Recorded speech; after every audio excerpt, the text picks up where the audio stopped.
What was the one thing about this house that made you want to take on this project? Well, a little bit of backstory is that I have been aware of this house, which is walking distance from my own house on a route that I typically do walk.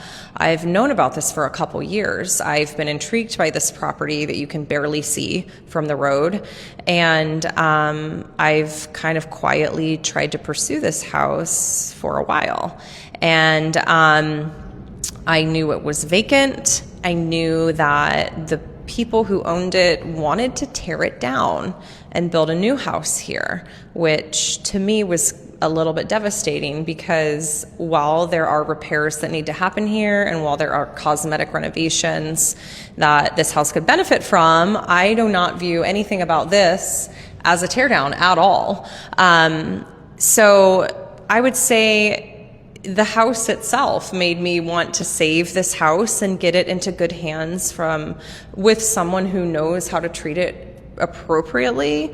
You know, we don't want gray vinyl and gray walls and shaker cabinets in here. We don't want a dude flip here.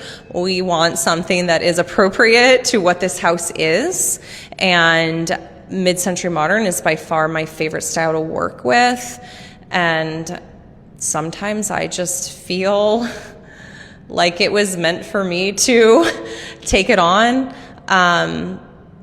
This house was never listed on the market, so this was an off-market transaction that happened directly with the owner, and I just saw it and thought it was worth saving. It was worth saving, you know, from being torn down for one, but I think of saving things like this as treating them the way they deserve to be treated, with an architecturally sensitive renovation, where you're putting the right things into what the architecture and style of the house is. That is what I love to do.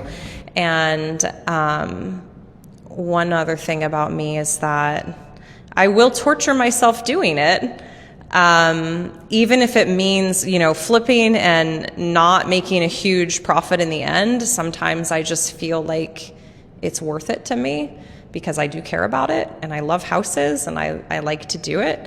I could probably list this house right now today and make money without doing anything, but that's not why I do this. So the headache and stress and all of it is going to be worth it to me to feel like I did this house justice and saved it, regardless of how financially lucrative the outcome might even be in the end. As long as I'm not losing money. I don't want to lose money.